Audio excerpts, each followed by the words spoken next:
ત્યાર પછી વર્ણન કરે છે,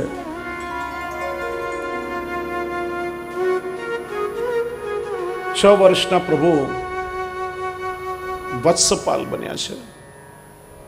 નાના નાના વાછરડાઓ ચરાવવા શરૂ કર્યા છે. મૈયાએ કાળી કામડી ઓઢાડી, નાનકડી એક લકોટી હાથમાં લીધી અને નાના નાના વાછરડા ચરાવવા જાય. નાના નાના ગ્વાલ બાલ મિત્રો પ્રભુની સાથે રમવા જાય. ગ્વાલ બાલ એકવાર પ્રભુને વિનંતી કરે, કનૈયા, દરરોજ આપણે વાછરડા ચરાવવા જઈએ ત્યારે અમારા બધાનું ભોજન, અમારું ભાથું તો પોતાની સાથે લઈને આવે, અમને બધાને ભોજન કરાવે.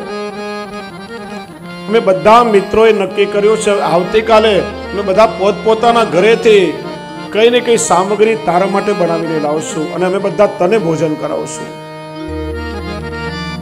બધા પોતપોતાના ઘરેથી કઈ સુંદર સુંદર સામગ્રી લાવ્યા. પ્રભુની સાથે વત્સ ચરાવવા માટે ગયા. રમ્યા, ભૂખ લાગી, બધાએ ગોળ વર્તુળ કરીને બેસી ગયા અને વચ્ચે ઠાકોરજી બિરાજ્યા. બધાએ પોતપોતાનું ભાથું ખોલ્યું. કોઈ ગુલાબ જાંબુ લાવ્યો, કોઈ રસગુલ્લા લાવ્યો, કોઈ રસમલાઈ લાવ્યો, કોઈ મેસૂબ. પ્રભુના હાથમાં સામગ્રી મૂકતા જાય છે અને આરોગીને પ્રભુ વખાણ કરે છે. મધુમંગલ નામનો એક સામાન્ય સખાય નિષ્કંચન હતો. એના ઘરમાં કઈ સાધન નહીં. 3 દિવસના વાસી ખાટા દહીંની માટલી લાવ્યો હતો. જ્યાં જોયું કે આ બધા બાળકો સુંદર સુંદર સામગ્રી પ્રભુને અરોગાવે છે, અરે મારા પ્રભુ તો કૃપાળુ છે, એ તો મારું ખાટું દહીં અરોગી લેશે ને પાછું મીઠું કહેશે. પણ સેવકનો ધર્મ કે સ્વામીના સુખનો વિચાર કરવો. આ ખાટા દૂધથી મારા પ્રભુને પરિશ્રમ થશે એમ વિચારી ખાટા દહીંની પોતાની હાંડી સંતાડીને દોડ્યો ને ઝાડ પાછળ ઉભો રહીને પોતે ખાવા લાગ્યો. પ્રભુએ જોયું, અરે મધુમંગલ ઉભો રે, બતાવ મારા માટે તો શું લાવ્યો. ભગવાન પાછળ દોડ્યા, દહીંની હાંડી જૂટવવા લાગ્યા. મધુમંગલ અરે કનૈયા રેવા દે, મારું હેઠું છે હેઠું છે. પણ ભગવાને હાંડી જૂટવી લીધી અને મધુમંગલનું હેઠું દહીં પ્રભુ અરોગવા લાગ્યા અને કહેવા લાગ્યા, અરે મિત્રો, વાહ વાહ, શું મીઠું દહીં છે. આવું મીઠું દહીં તો મારા જીવનમાં મેં ક્યારેય ચાખ્યું નથી. મીઠો મદન ગોપાલ, આજ દધી મીઠો મદન ગોપાલ. ગોવાળિયાઓ કે કનૈયા, અમને પણ તારું અધરામૃત આપ. કદમના ઝાડના પાંદડા તોડી નાના નાના દોના, આને પાત બનાએ દોના, દિયે સબન કો બાટ. એમાં દહીં ભરી ભરી ભગવાને બધાને આપ્યું. જો શામ ઢાકની આ લીલા છે અને આજે પણ પ્રભુની લીલાનું તાદ્રશ દર્શન ત્યાં થાય. આજે પણ શામ ઢાકમાં દોનાના વૃક્ષ છે, કદંબના ઝાડના પાંદડા ગોળ દળિયા જેવા છે. વ્રજવાસીઓ દોનાના વૃક્ષ કે આજે પણ તમે દર્શન કરી શકો. દહીં બધું ખલાસ થઈ ગયું. કેટલાક ગોવાળિયા બાકી રહ્યા. અરે કનૈયા, અમને તો તારું અધરામૃત ચખાડ, અમે બાકી રહી ગયા. ભગવાને કહ્યું, દહીં તો ખલાસ થઈ ગયું. જીને નહીં પાયો સુનો મેરે ભૈયા, મેરી હથેલી ચાટ. અમારી હથેળી માં લાગ્યું, લો ચાટી લો. આજ દધી મીઠો મદન ગોપાલ. મીઠો મદન ગોપાલ, આજ દધી મીઠો મદન ગોપાલ. મીઠો મદન ગોપાલ, આજ દધી મીઠો મદન ગોપાલ. ભાવત મોહી બિહારો ઝૂઠો, ભાવત મોહી બિહારો ઝૂઠો. ચંચલ નયન વિશાલ, આજ દધી મીઠો મદન ગોપાલ.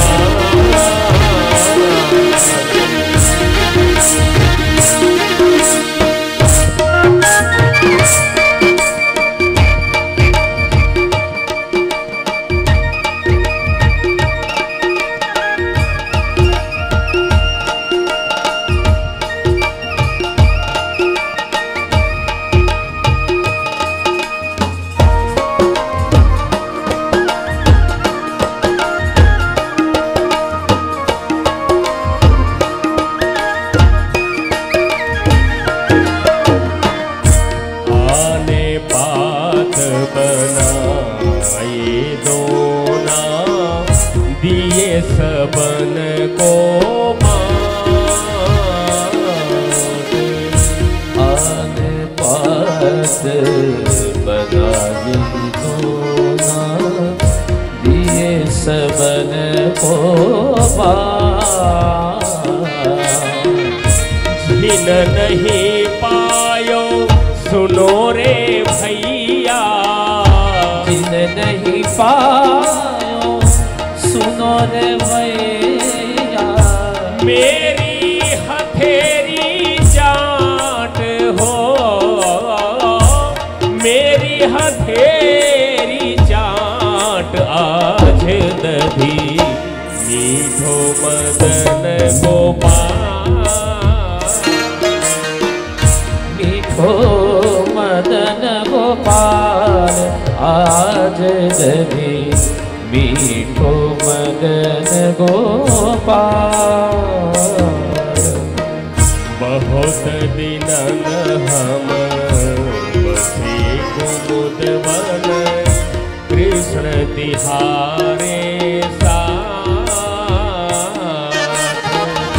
बहुत दिन हम बसे कुमुद वन, कृष्ण तिहारे साथ।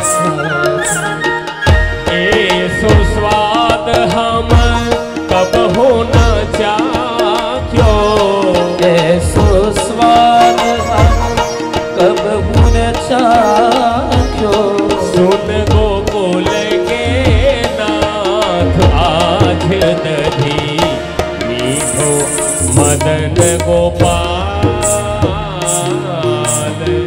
मीठो मदन गोपाल आज दधी, मीठो मदन गोपाल।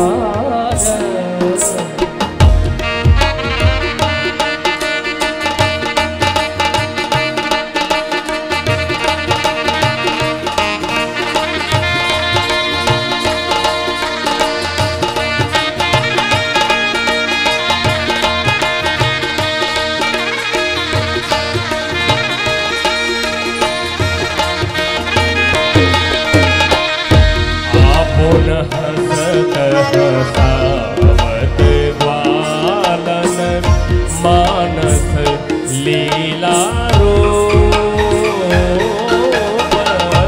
आपुन हसत हसावत ग्वालन, मानस लीला रूप। परमानंद प्रभु हम सब जानत, परमानंद प्रभु हम सब जानत, परमानंद प्रभु हम सब जानत, परमानंद प्रभु हम सब जानत। तुम त्रिभुवन के, तुम त्रिभुवन के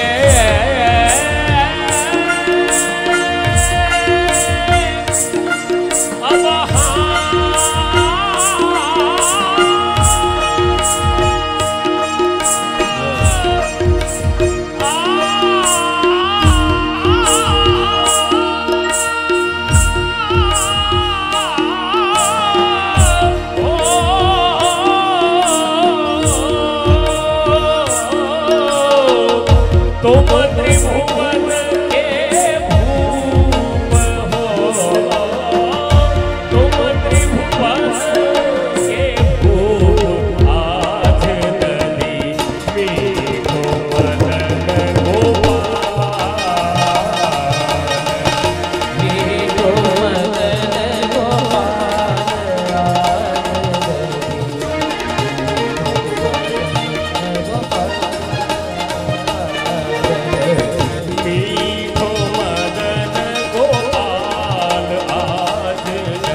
બ્રહ્માજી આ લીલાનું દર્શન કર્યું,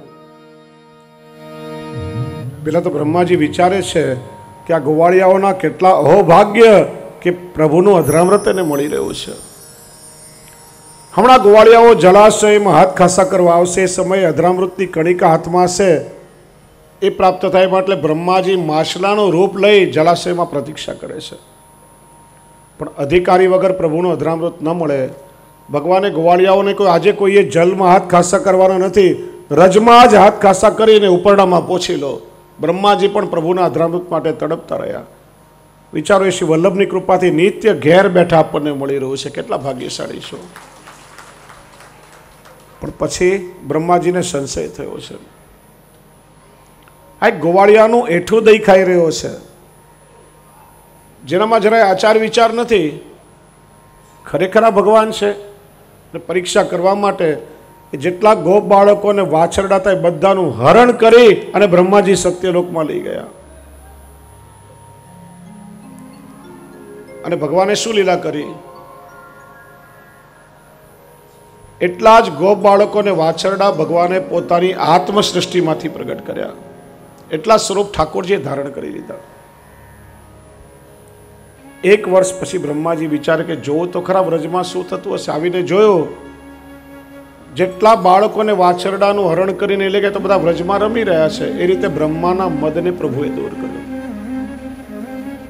બ્રહ્માજી પ્રભુની સ્તુતિ કરે છે, અહો ભાગ્યમ અહો ભાગ્યમ નંદ ગોપ વ્રજો કસા યન્મિત્રમ પરમાનંદમ પૂર્ણ બ્રહ્મ સનાતનમ. નંદરાયજીના વ્રજમાં વસવાવાળા ગોવાળિયાઓનું કેટલું અહોભાગ્ય છે કે પરબ્રહ્મ પૂર્ણાનંદ પરમાનંદ પ્રભુ પોતે એમના મિત્ર બનીને એમની સાથે ખેલી રહ્યા છે.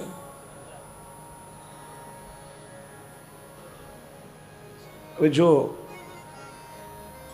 એટલા સ્વરૂપ ઠાકોરજીએ ધારણ કર્યા છે ને, આપણે જોયું ગોપીઓના બે પ્રકાર.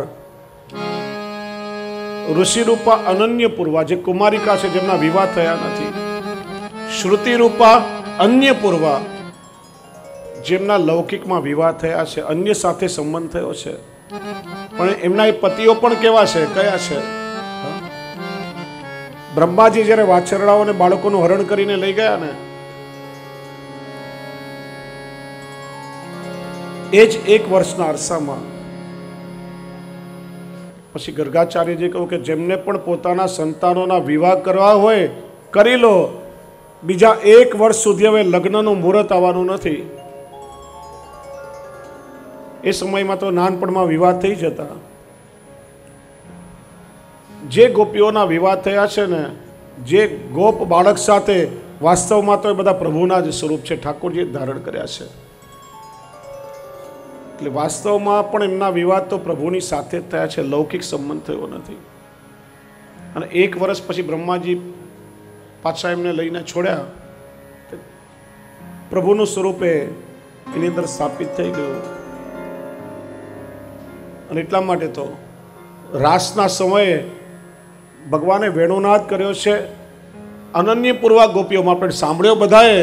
આ શ્રુતિ રૂપા અન્ય પૂર્વાઓ પણ ઘરેથી દોડી નીકળી છે, પણ કોઈના પતિઓએ કોઈને રોકી નથી.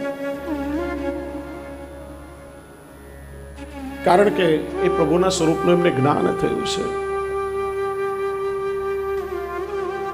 આના લીલાનું રહસ્ય શ્રી મહાપ્રભુજી સમજાવે છે. પહેલા એવું થતું, યશોદા મૈયા લાલાને નંદાલયમાં રમાડી રહ્યો હોય, નંદાલયમાં ભીડ ભેગી થઈ જતી. ગોપીઓ વિચારે કે આ પ્રભુને અમારા ખોળામાં ખેલાવાનું સુખ અમને ક્યારે મળશે, આ વાત્સલ્ય અમને ક્યાં મળશે?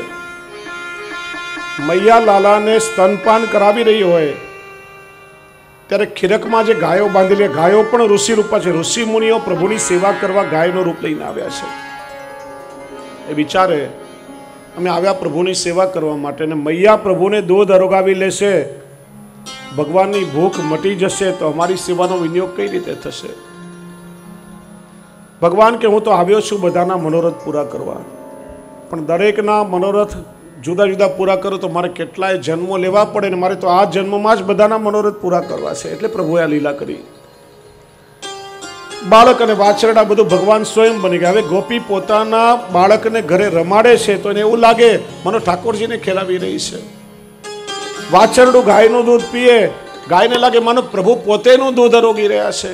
એ રીતે ભગવાને અનેક સ્વરૂપ ધારણ કરી અને બધાના મનોરથોને પૂર્ણ કર્યા છે. હવે ભગવાન 6 વર્ષના થયા છે. વત્સપાલમાંથી ભગવાન હવે ગોપાલ બન્યા છે. હવે તો ભગવાને ગાયો ચરાવી શરૂ કરી. કારતક સુદ આઠમ ગોપાષ્ટમીના દિવસે મૈયાએ પ્રભુને મુકુટ કાશીનો શિંગાર ધરાવ્યો છે. હાથમાં એક મજબૂત લાકડી આપી, કાળી કામળી ઓઢાડી, કટીમાં વેણું ખોસી પ્રભુ ગાયો ચરાવવા નીકળ્યા છે. ગૌચારણ કરતા કરતા જુદા જુદા પક્ષીઓનો અવાજ કાઢી ગોવાળિયાઓને 10 પ્રકારના રસનો અનુભવ કરાવ્યો છે. અને ગૌચારણ કરી સાયંકાલે પ્રભુ પાછા નંદાલયમાં પધારી રહ્યા હોય, વેણુ નાદ કરી રહ્યા હોય, સાથે બલરામજી, ગોવાળિયાઓ, ચારે તરફ ગાયોના વૃંદ. પ્રભુના મસ્તકનો કેશનો જુડો ખુલી ગયો હોય, વાકડિયાળા કેશ મુખારવિંદ પર આચ્છાદિત હોય. ગાયોની ખરીની રજથી એ ગોધુલી વેલામાં એ રજ પ્રભુના આખા શિયંગ પર મુખારવિંદ પર મંડિત થઈ હોય. શ્યામ વર્ણના પ્રભુ પાંડુ વર્ણના લાગી રહ્યા છે. અને ચારે તરફ ગાયોના વૃંદમાં પ્રભુ કેવા શોભી રહ્યા છે. જો ભાગવતજીમાં આવે છે, અજા ગાવો મહિષ્યસ્ય નિવિશંત્ય વનાદ્વયમ. અજા એટલે બકરી, મહિષી એટલે ભેંસ. અને આ શ્લોક વાંચીને ઘણા લોકો એવું કહેતા હોય કે ભગવાને કે ખાલી ગાયો નથી ચરાવી, ભાગવતમાં વર્ણન છે ભેંસ, બકરા બધું ભગવાને ચરાવ્યું છે ભરવાડની જેમ. પણ એનું વર્ણન છે, મનુસ્મૃતિમાં એનો પ્રકાર બતાવ્યો છે. ભગવાને કઈ ભેંસ અને બકરા નથી ચરાવ્યા. 3 પ્રકારની ગાયો ભગવાનના ગૌવૃંદમાં છે. અપ્રસૂતા અજાપ્રોક્તા ગાવ એક પ્રસૂતિકા બહુ પ્રજા મહિષ્યસ્ય ગાવ લોકે ત્રિધા પ્રોક્તા. અજા એટલે કુમારિકા ગાય, ગાવ એટલે એક વેતરી, જેને એક સંતાન એક વાછરડું થયું. અને બહુ પ્રજા મહિષ્ય છે, જે બહુ અનેક વેતરી હોય એવી ગાયને મહિષી ગાય કહેવાય. ભગવાને બકરાને ઘેટા નથી ચરાવ્યા, પણ આ દરેક પ્રકારની ગાયો પ્રભુના ગૌવૃંદમાં છે. અને એ ગાયોના ટોળા સાથે પ્રભુ પધારી રહ્યા છે. આગળ પાછળ ચારે તરફ ગાયોની જે શોભા નીકળી રહી છે એનું સુંદર વર્ણન કર્યું. आगे गाय पाछे गाय इत गाय उत गाय गोविंद को गायन में बसो ही बार.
भावे गायन में सचु पावे गायन की खूर राज अंग सो लगावे आगे गाय पाछे गाय गीत गाय गुण गाय गोविंद को गायन में बस वो ही भावे आगे गाय पाछे गाय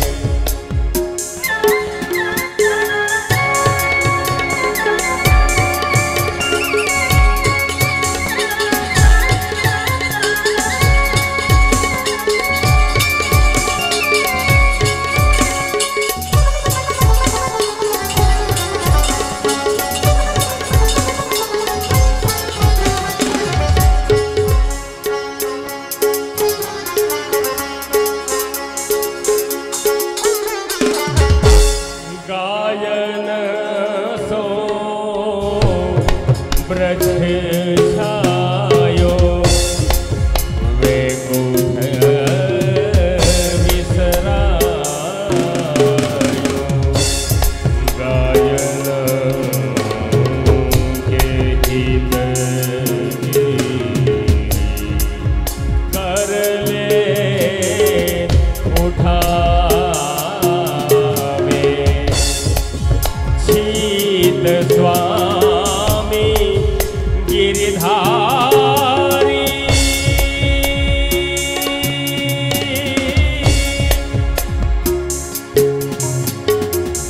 शीत स्वामी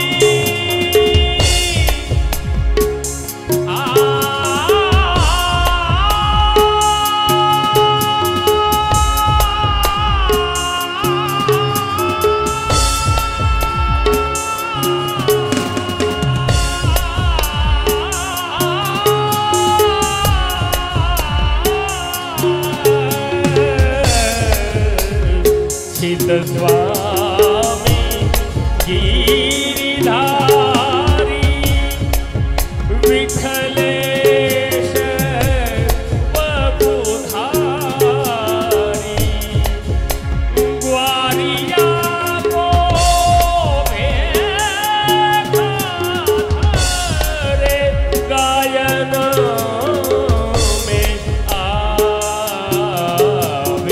आगे गाय पाछे गाय गीत गाय पूत गाय गोविंद को गायन में बस वो ही भावे आगे गाए पाछे गाए गीत गाए गुण गाए आगे गाए पाछे गाए गीत गाए गुण गाए गोविंद को गायन में बस वो ही भावे बस वो ही भावे बस वो ही भावे आगे गाए पाछे गाए गीत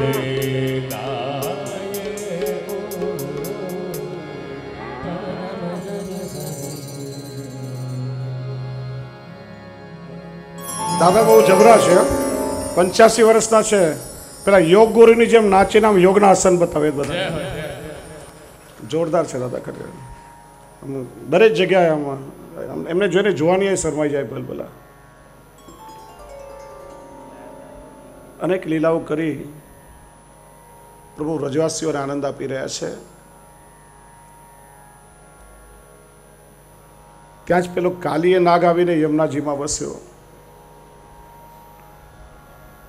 બધા વ્રજવાસીઓ ત્રાહિમામ પોકારવા લાગ્યા યમુનાજીનું જલ એકદમ પ્રદૂષિત થઈ ગયું, ઝેરી થઈ ગયું. સખાએ આવીને વિનંતી કરી કે કૃષ્ણ કંઈક ઉપાય કરો. આ યમુનાજીનું જલ એ તો વ્રજવાસીઓનું પ્રાણ છે. અને કાલીનાગનું વિષ કેવું, એમાંથી જે વરાળ નીકળે, પક્ષીઓ યમુનાજી ઉપરથી ઉડે તો એ પણ તમર ખાઈને યમુનાજીમાં પડે. જલ પીએ એ બધાના મૃત્યુ થાય. અરે કિનારાનું કાંઠાનું ઘાસ પણ ઝેરી ઉગે. જે ગાયો પશુઓ ઘાસ ચરે એનાય મૃત્યુ થાય. કૃષ્ણ કંઈક ઉપાય કરો. ભગવાન કે જુઓ, કાલીનાગને યમુનાજીમાંથી ભગાડવા માટે મારીની સાથે યુદ્ધ કરવું પડશે. અને દાઉ ભૈયા છે, શેષનાગનો અવતાર છે. નાગ જાતિનો અનાદર દાઉ ભૈયાથી સહન નહીં થાય. કંઈક ઉપાય કરીશ. ભગવાન દાઉ ભૈયા, ગોપ બાળકો આ બધાની સાથે તાલવનમાં રમવા માટે પધાર્યા છે. ખૂબ રમ્યા, ખૂબ રમ્યા. રમતા રમતા ભૂખ લાગી.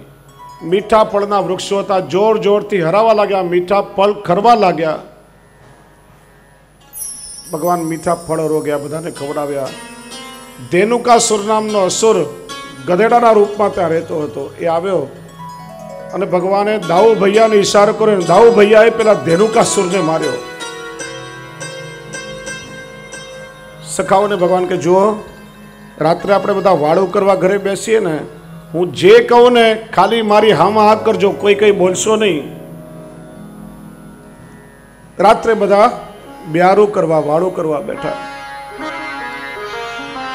ધીરે રહીને ભગવાન કે મૈયા, આજે તો દાઉ ભૈયાએ કમાલ કરી નાખી. દાઉ ભૈયા રાજી કે હા કનૈયા કેને, મેં શું કર્યું? મૈયા, હું દાઉ ભૈયા બધા ગોવાળિયાઓ અમે બધા તાલવનમાં રમવા ગયા. દાઉ ભૈયાએ તો કમાલ કરી નાખી. કનૈયા કહેતો મેં શું કર્યું? મૈયા, હું દાઉ ભૈયા સખાઓ બધા મેં તાલવન ગયા, ખૂબ રમ્યા. રમતા રમતા ભૂખ લાગી અને દાઉ ભૈયાએ તો કમાલ કરી નાખી. દાઉ ભૈયા ચીડાયા. આમ કમાલ કરી કે પણ મેં શું કર્યું એ કહેતો નથી. કેને કનૈયા મેં શું કર્યું? મૈયા, હું દાઉ ભૈયા ગોવાળિયાઓ બધા તાલવનમાં ગયા, રમ્યા. રમતા રમતા ભૂખ લાગી, વૃક્ષોના ફળ ખાધા. દાઉ ભૈયાએ તો કમાલ કરી નાખી. બહુ ગુસ્સો આવ્યો. કનૈયા સીધી રીતે કેવું હોય તો કે, આમ બહુ વાંકો ના થા. કે મેં શું કર્યું? આમ ક્યારનો કમાલ કરી કે છે. મૈયા, હું દાઉ ભૈયા સખાઓ બધા તાલવન ગયા, ખૂબ રમ્યા. રમતા રમતા ભૂખ લાગી, વૃક્ષોના ફળ ખાધા. એક નાનકડું ગધેડું આવ્યું ને દાઉ ભૈયાએ ગધેડાને મારી નાખ્યું. હવે ચીડાયા. શું કહ્યું? મેં ગધેડો માર્યો. અરે તે પેલો બગલો માર્યો તો મેં કહ્યું તે બકાસુર માર્યો. તે પેલો સરપોલિયો માર્યો તો મેં કહ્યું અઘાસુર માર્યો. અને મેં ધેનુકાસુરને માર્યો ને તો કે મેં ગધેડું માર્યો. જા, આજે મારે તારી સાથે ખેલવા નથી આવવું. ભગવાન કે આપણું કામ થઈ ગયું. સખાઓની સાથે યમુનાજીના કાંઠે ખેલવા આવ્યા. ગેડી દડાની રમત માંડી. આજકાલ પેલી હોકી રમે છે ને એમ. નક્કી થયું જે દડાને દૂર ફટકો લગાડીને જાતે લેવા જવાનું. ભગવાનનો દાવ આવ્યો ને એવો ફટકો માર્યો ને, દડો જઈને સીધો યમુનાજીમાં. સખાઓ કે કનૈયા, શરત થઈ છે, નક્કી થયું છે, જે દડાને મારીને જવું પડે તું દડો લેવા જા. તે ભગવાન દોડ્યા. ગોવાળિયાઓ ગભરાયા તો સાચે જશે. અરે કનૈયા રેવા દે, નવો દડો લાવશું, નવો લઈ આવશું. પણ ભગવાન દોડીને કદમના ઝાડ પર ચડ્યા, સીધો ઠેકડો માર્યો. વાત મૈયા સુધી પહોંચી. મૈયા ગભરાઈને કિનારા આવ્યા. અરે આ યમુનાજીમાં તો ઝેરી કાલિયો નાગ રહે છે, કોઈ મારા કનૈયાને બહાર કાઢો, કોઈ બચાવો. મૈયા યમુનાજીમાં કૂદવા જાય. નંદ બાવાએ પકડ્યા. યશોદા રાણી, ધીરજ ધરો, કનૈયાને કઈ નહીં થાય. ભગવાનના કૂદવાના અવાજથી પેલો ઊંઘી રહેલો કાળીનાગ જાગ્યો. કોણે મારી ઊંઘ બગાડી? જોયું તો ખૂબ સુંદર નાનકડું બાળક છે.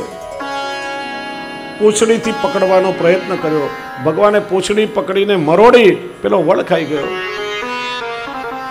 કાલીનાગ સાથે ભગવાનનું દ્વંદ્વ યુદ્ધ થયું. ઠેકડો મારીને પ્રભુ કાલીનાગના મસ્તક પર ચડી ગયા. कालीनागना मस्तक पर भगवान श्री कृष्णए तांडव नृत्य कर्યું। જેમ શિવજીએ તાંડવ નૃત્ય કર્યો એમ કૃષ્ણએ કાલીનાગના મસ્તક પર તાંડવ નૃત્ય કર્યું। સ્ત્રીઓ જ્યારે નૃત્ય કરે એમાં અભિનય હોય એ લાસ્ય કહેવાય અને પુરુષો અવ્યવસ્થિત નૃત્ય કરે ત્યારે એને તાંડવ કહેવાય। ભગવાને કાલીનાગના મસ્તક પર તાંડવ નૃત્ય કર્યું છે।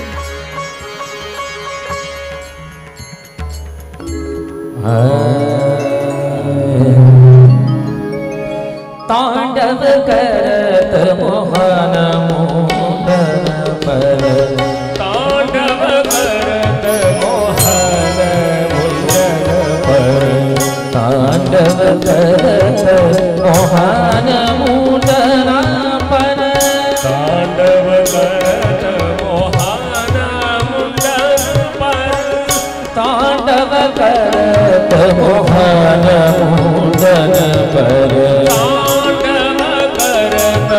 मोहन मुंडन पर तांडव करत मोहन मुंडन पर तांडव करत मोहन मुंडन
पर तांडव करत मोहन मुंडन पर तांडव करत मोहन मुंडन पर तिन तिन ता धिन धिन था धिन था धिन धा तिन तिन ता धिन धिन धाति धा धाति धा तिरगिट तक तक तिरगिट तक तक तिरगिट धा तिरगिट धाति धा धाति धा धाति धा धाति धा धाति धा धाति धा धाति धा धाति धा धाति गिट दान दान धा तिरगिट दान दान धा तिरगिट दान दान तांडव करत मोहन मुंडन पर तांडव करत मोहन मुंडन पर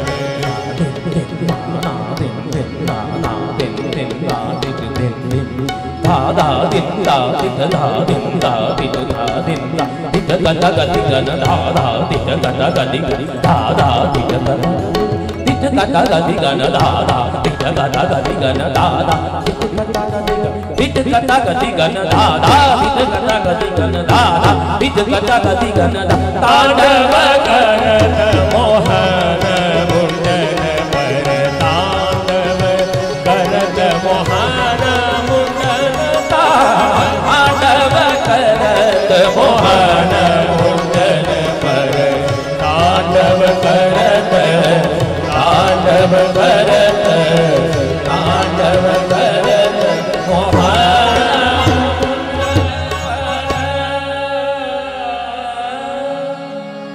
ભગવાને તાંડવ નૃત્ય કર્યો પણ અહીંયા ભગવાન ભૂલી ગયા ને પેલા દાદાએ તાંડવ નૃત્ય કર્યો।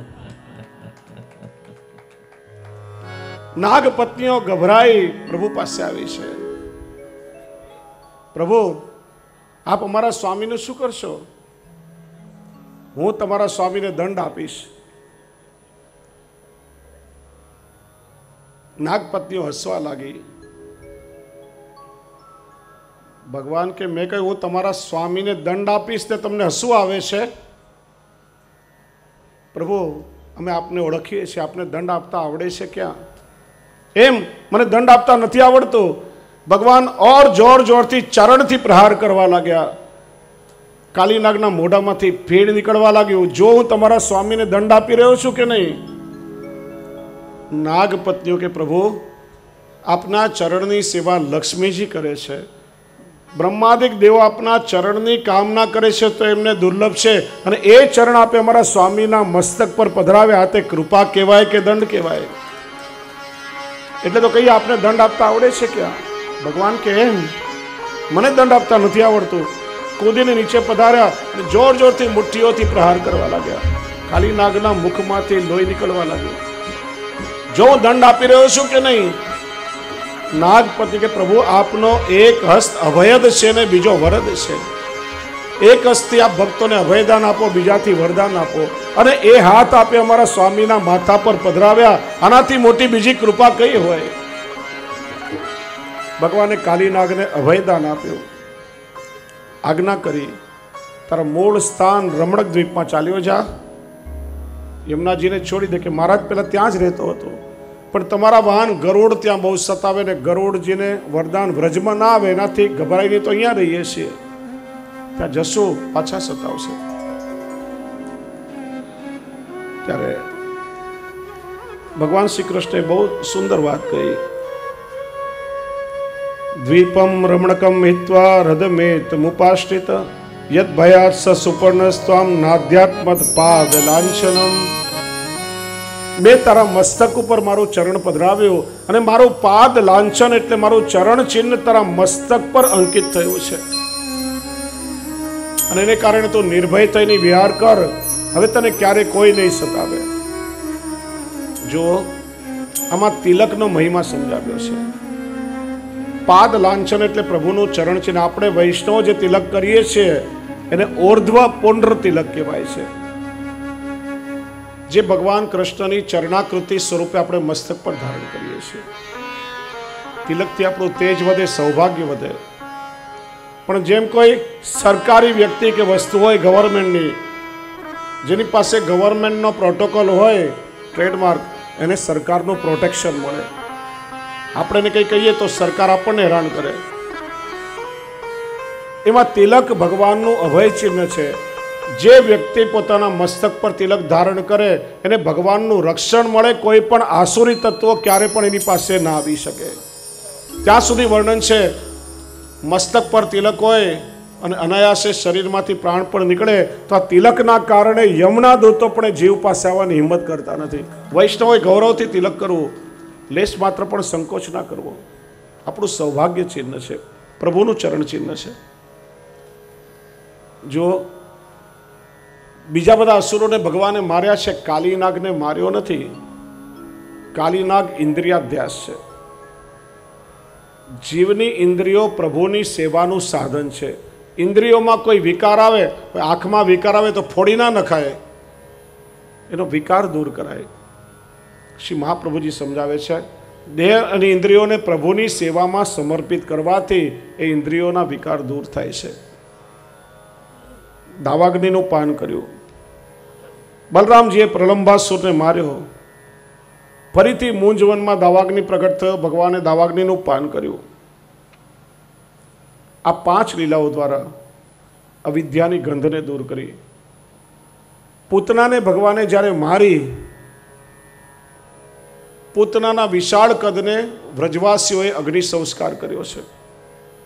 ભગવાને માની ઉત્તમ ગતિ આપી એટલે પૂતનાના શરીરમાંથી ચંદન જેવી સુગંધ ફેલાવા લાગી, પણ વાસ્તવમાં અવિદ્યાની ગંધ છે, અને વ્રજવાસીઓના ઘરમાં ફેલાઈ. ત્યારે ભગવાને આ 5 લીલાઓ કરી અવિદ્યાની ગંધને દૂર કરી છે.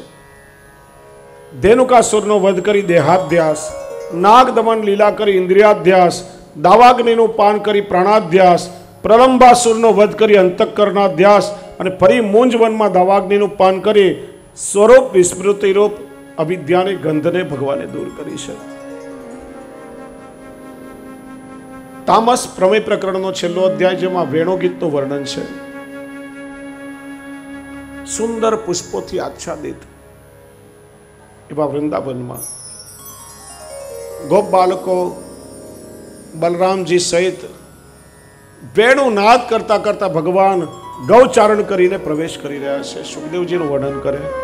ઇત્થમ સરસ્વત્યજનો પદ્માકર સુગંધિના વિશતવાયુનાવાતમ સગોભો પાદપુચ્છતે. ભગવાન વૃંદાવનમાં પ્રવેશ કરી રહ્યા છે. વૃંદાવનના અનેક અર્થો કર્યા છે. વૃંદાવન વ્રજનું એક વન. વૃંદા એટલે તુલસી, વૃંદાવન એટલે તુલસીનું વન. વૃંદા એટલે સ્ત્રી, વૃંદાવન એટલે સ્ત્રીઓનો સમૂહ, અને વૃંદાવન એટલે ભક્તોનું અંતઃકરણ. ભગવાન ભક્તના અંતઃકરણમાં ક્યારે પ્રવેશ કરે? કે જ્યારે આપણો પ્રેમ લૌકિકમાં બીજે ક્યાંય ફંટાયેલો ના હોય. ભગવાન ઉત્તમ વસ્તુના ભોગતા છે. અર્ધભુક્ત જે વસ્તુને આપણે ભોગવી હોય એને પ્રભુ અંગીકાર ના કરે. આપણો પ્રેમ પણ પ્રભુ પ્રત્યેનો વિશુદ્ધ, અલૌકિક, અહૈતુક હોય ત્યારે પ્રભુ કૃપા કરીને એને સ્વીકારે છે. સૌથી પહેલા ભગવાને વેણુ કૂજન કર્યું. અહીંયા જુદા જુદા પ્રયોગો બતાવ્યા છે. વેણુ કૂજન એટલે કોયલની જેમ ટહુકા કરવા, અસ્પષ્ટ નાદ. વેણુ કૂજન કરી વ્રજ ભક્તોમાં ભગવાને આસક્તિ જગાડી. પછી વેણુ ગાન કરી અલૌકિક કામ જગાડ્યો. ગોપીઓને સ્મર વેગ થવા લાગ્યો, તીવ્ર સ્મરણ થવા લાગ્યું. પ્રભુની લીલાનું સ્મરણ કરવું છે, ગાન કરવું છે, પણ સ્મર વેગના કારણે ગાન કરી શકતી નથી. આમ ઘણીવાર વૈષ્ણવ આવે ને, જે ઘરે તો આમ ઘણો બધો વિચાર કર્યો, આપને ઘણું બધું કહેવું છે, પણ આમ સામે આવીને બધું ભૂલાઈ જાય, કઈ શબ્દ જ નથી નીકળતા. સ્મર વેગ, તીવ્ર સ્મરણના કારણે પ્રભુનું વર્ણન નથી કરી શકતા. સુખદેવજી માનો ગોપી ભાવ ધારણ કરી એ ગોપીઓના વૃંદમાં બેસી અને સુખદેવજી માનો પોતે ભગવાનનું વર્ણન કરી રહ્યા છે. જે શ્લોક આપણે શ્રવણ કર્યો, બરહા પીડમ નટવર વપોય, વેણુ ગીતનો શ્લોક. અને ત્યાર પછી ભગવાને વેણુ રવ કર્યો છે. વેણુ રવ, ર અગ્નિ બીજ અને વ અમૃત બીજ એક સાથે સંયોગ અને વિપ્રયોગ બંનેનો અનુભવ વ્રજ ભક્તોને કરાવ્યો. હવે એ પ્રભુનું વર્ણન કરવાનું સામર્થ્ય ગોપીઓમાં આવ્યું અને ગોપીઓ વર્ણન કરવા લાગી. અક્ષણવતામ ફલમિદમ ન પરમ વિદામઃ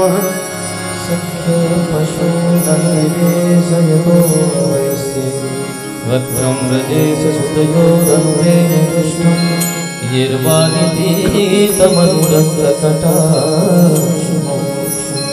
ગોપીઓ કે છે, હે સખીઓ, વ્રજપતિ નંદનના પુત્ર કૃષ્ણને બલરામનું વાંસળી વગાડતો અને સ્નેહ ભર્યા દ્રષ્ટિપાતો વાળું મુખ જેને જોયું અથવા સેવ્યું એ તો નેત્રોનું સાચું ફળ છે.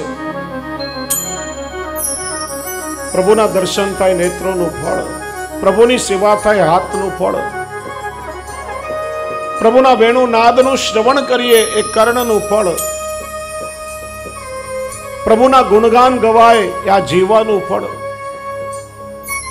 આ દેહ ને ઇન્દ્રિયોનું ફળ શું? બ્રહ્મ સમાન લીધો ત્યારે દેહ ઇન્દ્રિય બધું પ્રભુને સમર્પિત કર્યું છે. અને સમર્પિત ઇન્દ્રિયો કેવલ લૌકિક વિષયમાં ડૂબેલી હોય તો પ્રભુને કેવી રીતે ગમે? હું ઘણી વાર કહું છું, આ સુંદર ઇન્દ્રિયો પ્રભુએ આપ્યો હોય, કેવલ લૌકિક ક્રિયાઓ થાય, જે નેત્રથી પ્રભુના દર્શન કરીએ ને એ નયન કમલ કહેવાય. લૌકિક સુંદરતા જોએ આંખ, પણ કોઈ મંથરાની આંખ ઊંચી થાય ને રામને 14 વર્ષ વનમાં જવું પડે ને, આપણી કાઠિયાવાડી ભાષામાં ડોળા કહેવાય. આમ કે ને ડોળા ફાડીને હું જોવે છે. હાથ પ્રભુની સેવા કરે, હસ્ત કમલ, વસ્તુ ઉપાડીને મૂકે, કામ કરે હાથ, કોઈને મારવા માટે ઉઠે તો હથોડા. જે પગ ચાલીને પ્રભુના દર્શન કરવા લઈ જાય, ચરણ કમલ, અહીંથી આટા મારે પગ, કોઈ હાલતો હોય ને આંટી મારીને પાડી દે તો પછી ટાંટિયા કહેવાય. કોઈ મુખ પ્રભુનું ગુણગાન ગાય, મુખ કમલ, વાતો કરે મોઢું, અને આખો દિવસ બીજાની નિંદા કરે, હાડકા વગરની લોલી કહેવાય. એક એક ઇન્દ્રિયોનો ઉપયોગ બતાવ્યો. આ ગોપીઓનું નામ ગોપી કેમ થયું? ઘણા લોકો કહેતા હોય ને, આ પુષ્ટિ માર્ગમાં તો ગોપી ભાવ મુખ્ય છે, પુરુષોનું કામ નથી. ગેરસમજ છે. ગોપી શબ્દ કોઈ સ્ત્રી માટે કોઈ જાતિવાચક શબ્દ નથી.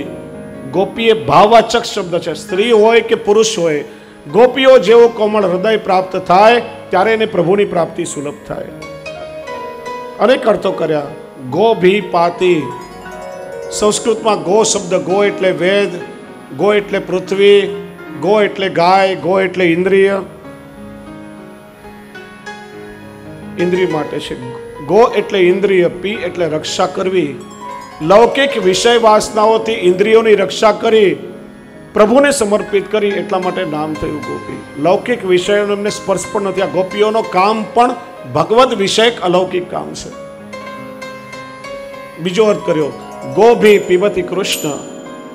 ગો એટલે ઇન્દ્રિયો, પી એટલે પાન કરવું. એક એક ઇન્દ્રિયોથી જેમણે અલૌકિક ભગવદ રસામૃતનું પાન કર્યું, નેત્રથી પ્રભુના લાવણ્યામૃતનું, કાનથી પ્રભુના નાદામૃતનું, મુખથી પ્રભુના અધરામૃતનું, અધરામૃત. એના અનેક અર્થો. ધરતુમ અશક્યમ ઇતિ અધરામૃત. સામાન્ય જીવ જેને ધારણ ન કરી શકે, પ્રભુની કૃપા જેના પર થાય એને જ અધર સુધાની પ્રાપ્તિ થાય. અધરામૃત, જ્યાં ધરા ઉપર ક્યાંય પ્રાપ્ત ન થાય એવું પ્રભુનું પ્રેમામૃત.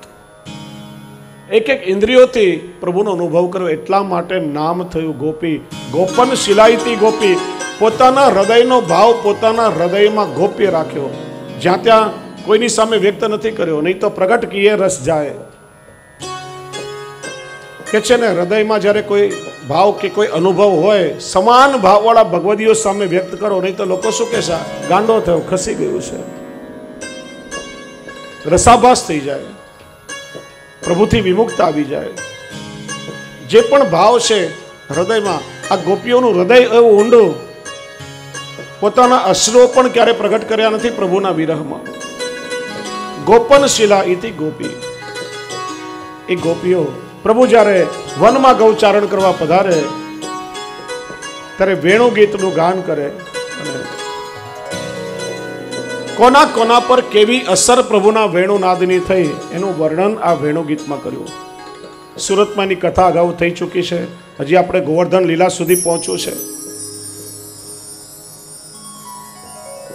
આજે પાછો બધાનો મનોરથ છે કે આજે રાત્રે 10 થી 11:30 સુધી અષ્ટાક્ષર જપ યજ્ઞ, અષ્ટાક્ષર મંત્રની ધૂનનું અહીંયા સુંદર આયોજન પણ રાખ્યું છે. મેં કહ્યું ને, જુદા જુદા રાગોમાં મારા બિરેનભાઈ અષ્ટાક્ષરનું ગાન કરશે ભરતભાઈ સાથે, અને વચ્ચે થોડી વાર અષ્ટાક્ષર મંત્રના મહાત્મ્યની ચર્ચા થશે. તો એના માટે સમયસર બધા આવી જજો, એટલે યાત્રા થોડી લાંબી છે. તો એ રીતે વેણુ ગીતનો પ્રકાર બતાવ્યો. સુખદેવજી કહે છે, એવમ વિધા ભગવતો યા વૃંદાવન ચારિણ વર્ણયંત્યો મિતો ગોપ્ય ક્રીડાસ્તન્મયતામ. પ્રભુની અનેક પ્રકારની લીલાઓનું વર્ણન કરતા કરતા આ ગોપીઓ તન્મયતાને પ્રાપ્ત થઈ. 22મા અધ્યાયથી તામસ સાધન પ્રકરણ શરૂ થયું. હેમંતે પ્રથમે માસી નંદ વ્રજ કુમારિકા. હેમંત ઋતુના પ્રથમ માગસર માસમાં 5 વર્ષની કુમારિકાઓએ કાત્યાયની વ્રત કર્યું છે. કાત્યાયની ભાગવતજીમાં મહામાયે છે. શ્રી મહાપ્રભુજી કહે છે, કાત્યાયની મહાભાગે મહાયોગિન્યધીશ્વરી નંદ ગોપ સુતમ દેવી પતિમ મે ગુરુતે નમઃ. કે છે એકવાર રાધારાણી જતા હતા અને ગોપીઓએ રાધારાણીનો પાલવ પકડીને ઉભા રાખ્યા. રાધારાણી ઉભા રહો, અમારા એક પ્રશ્નનો ઉત્તર આપતા જાઓ. આ પતિના રૂપમાં તમને કૃષ્ણની પ્રાપ્તિ કેવી રીતે થઈ? તમે કયું વ્રત કર્યું? કઈ ગૌરમાનું પૂજન કર્યું? કોણ ગૌર તે પૂજી રાધે, કોણ ગૌર તે પૂજી? કઈ ગૌરમાને પૂજી જેના કારણે પતિના રૂપમાં કૃષ્ણ મળ્યા? અમે તો ઘણી ગૌરમાઓ પૂજી, અષાઢમાં પૂજી ને શ્રાવણમાં પૂજી. અમને તો લૌકિકમાં જોઈતો હતો એવો પતિ ના મળ્યો, જોઈતો હતો કેસરીઓ ને મળ્યો સાંભળ્યો. તમે કઈ ગૌરમાનું પૂજન કર્યું? ત્યારે કહે છે યમુના ગૌર તે પૂજી, મેને યમુના ગૌર તે પૂજી. યમુનાજીનું અને યમુનાજીની કૃપાથી મને કૃષ્ણની પ્રાપ્તિ થઈ. ત્યારે યમુનાજીની શીખતા જો વાલુકા એટલે સૂકી રજ અને શીખતા એટલે ભીની રજ, જેમાંથી કાત્યાયનીની પ્રતિમા સિદ્ધ કરી ગોપીજનોએ અર્ચન કર્યું અને ઠાકોરજીની કૃપા થઈ છે. ચીરહણર લીલાનું વર્ણન કર્યું. વૃક્ષોની પરોપકારિતા ભગવાને બતાવી. વૈષ્ણવ ધર્મ સમજાવ્યો. વૃક્ષો એ વૈષ્ણવનું સ્વરૂપ છે. સાચી વૈષ્ણવતા જો શીખવી હોય ને તો વૃક્ષો પાસેથી શીખો. મનુષ્ય છીએ, માનવ ધર્મ છે, જરૂરી છે, પણ માનવ ધર્મ કરતા વૈષ્ણવ ધર્મ 2 ડગલા આગળ લઈ જાય છે. માનવ ધર્મ કહે છે એકબીજા સાથે સદભાવનાથી વર્તન કરો, વડીલોનો આદર કરો, પ્રેમથી વર્તો, એકબીજાને મદદરૂપ થાઓ, હળીમળીને સાથે રહીએ, કોઈને દુઃખ ન થાય એવું કરો. પણ વૈષ્ણવ ધર્મ સમજાવે છે કોઈ આપણને દુઃખ દે, અત્યાચાર કરે, ભૂલીને પણ સામે ચાલીને આપણે એની સેવા કરવા માટે તત્પરથી, બીજાનું દુઃખ કદાચ પોતે સહન કરવું પડે તો પણ બીજાનું દુઃખ દૂર કરવામાં જે પરાયણ હોય એ સાચો વૈષ્ણવ, જેની અંદર વૈશ્વિક કલ્યાણની સદભાવના રહેલી હોય એ વૈષ્ણવ. અને વૈષ્ણવતા આ વૃક્ષો પાસે શીખવા મળે. માણસે આજે પોતાના સ્વાર્થ માટે વૃક્ષોનું નિકંદન કાઢી નાખ્યું, જંગલો ઉજાડી નાખ્યા. આજે પર્યાવરણને બચાવવા માટે મોટા મોટા સેમિનાર અને સભાઓ થાય છે. ઘણીવાર સાંભળીએ એક વૃક્ષ 10 સંતાન તરીકેની ગરજ સારે. 50 વર્ષની એક વૃક્ષની આયુ માનીએ તો 50 વર્ષમાં 1 ટન ઓક્સિજન આપે, કાર્બન ડાયોક્સાઇડને શોષે, રણને અને દરિયાના ખારાશને આગળ ના વધવા દે, પર્યાવરણનું સંતુલન જાળવે. એવું ઘણીવાર સાંભળીએ. પણ ભગવાને વૃક્ષમાં કેટલું સુંદર વૈષ્ણવતાનું સ્વરૂપ બતાવ્યું. 12 અવસ્થામાં વૃક્ષ માનવ જાત પર કેટલો ઉપકાર કરે છે. સૌથી પહેલા વૃક્ષના મૂળ, માણસના મૂળ એના પ્રાણ છે. માંદા પડીએ ત્યારે વૃક્ષોને જડ કહેવાય, એમાંથી જડીબૂટી બને, એનો ઔષધિ તરીકે ઉપયોગ થાય. પોતાના મૂળ આપી આપણા મૂળની રક્ષા કરે છે. બીજ ઔષધિ બને, તેલ બને, અનેક પ્રકારે ઉપયોગ થાય. થડ એટલે એનો આધાર. ગ્રામ્ય વિસ્તારમાં આપણા મકાનનો આધાર થંભ બનાવવા માટે વૃક્ષના થડનો ઉપયોગ કરીએ. પોતાનો આધાર આપી આપણા ઘરનો આધાર બને. વૃક્ષની છાલ એના વસ્ત્ર કહેવાય. સંન્યાસીઓ વલ્કલ વસ્ત્ર પહેરે વૃક્ષની છાલમાંથી બને. પાંદડા એ વૃક્ષની શોભા. ઘરની શોભા વધારવા એ પાંદડાનું તોરણ બનાવીએ, પોતાની શોભાથી આપણા ઘરની શોભા વધારે. ફૂલ એટલે વૃક્ષના શિંગાર. આ માળા, ફૂલ, શિંગારનો ઉપયોગ આપણે કરીએ, પોતાની શિંગારથી આપણી શોભા વધારે.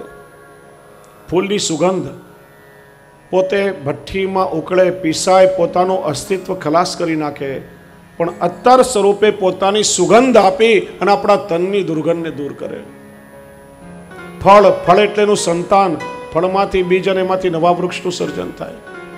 માણસને ભૂખ લાગે, પથ્થર મારીએ, પથ્થરના ઘાવ સહન કરીને પણ પોતાનું સંતાન ખાવા માટે અર્પણ કરી દે છે.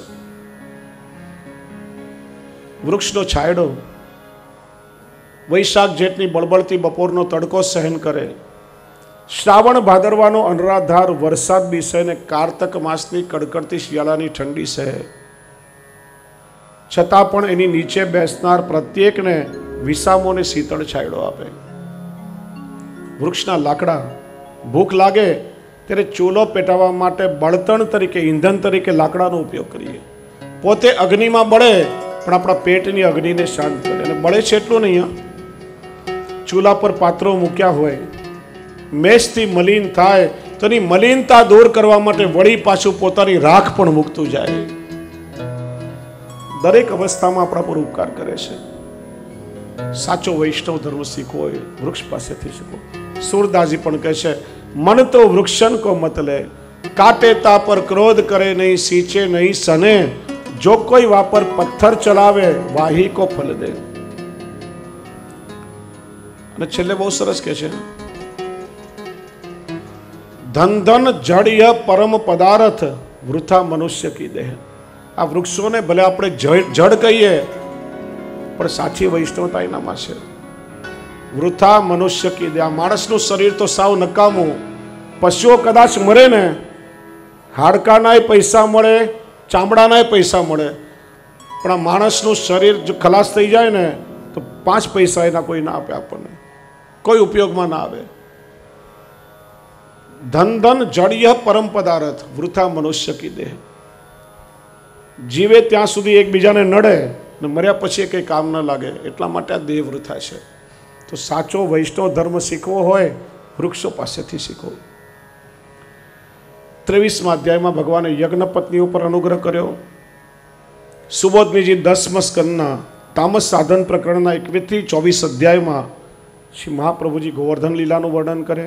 સુરદાસજીએ પણ સરસ લીલાના રૂપમાં ગોવર્ધન લીલા ગાઈ છે. હવે સંક્ષિપ્તમાં એનું દર્શન કરીએ. ઇન્દ્રયાગની બધી તૈયારીઓ થવા લાગી. ભગવાન નંદ બાવાને સમજાવે છે, આ ઇન્દ્રયાગ કેમ કરો છો? ઇન્દ્ર આપણો દેવ છે, પર્જન્ય વરસાદ મોકલે, ગાયોને ઘાસ ચારો મળે, આપણને અનાજ મળે, અને બદલામાં એનું ઋણ ચૂકવવા આપણે ઇન્દ્રની પૂજા કરીએ છીએ. ભગવાને વર્ણાશ્રમ ધર્મ સમજાવ્યો. વૈશ્યોએ ઇન્દ્રને પ્રસન્ન કરવા આવો કોઈ યજ્ઞ કરવો એવું કોઈ શાસ્ત્રમાં વિધાન નથી. અવૈદિક યજ્ઞ છે.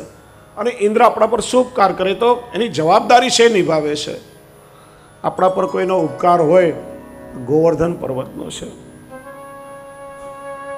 3 દેવો 3 પર્વતનું રૂપ લઈ પ્રભુની સેવા કરવા વ્રજમાં આવ્યા.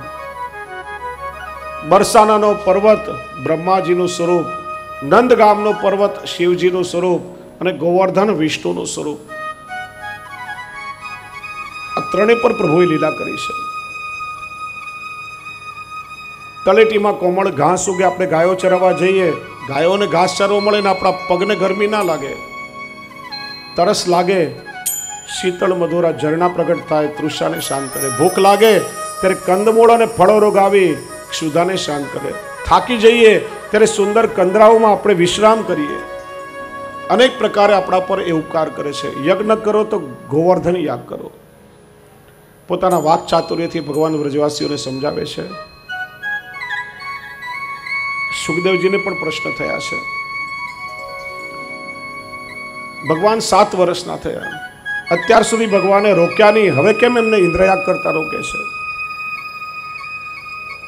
એનું કારણ, બાળક અવસ્થામાં ભગવાન વ્રજવાસીઓને રોકે અને ભગવાનની આજ્ઞાને બાળકની વાત સમજી અવજ્ઞા કરે તો ભગવદ આજ્ઞાનું ઉલ્લંઘન કરવાનો અપરાધ લાગે. અને જ્યાં સુધી મહાત્મ્ય ન પ્રગટે ત્યાં સુધી વાત સમજમાં ના આવે. એક એક લીલાઓ કરી ભગવાને પોતાનું મહાત્મ્ય પ્રગટ કર્યું છે.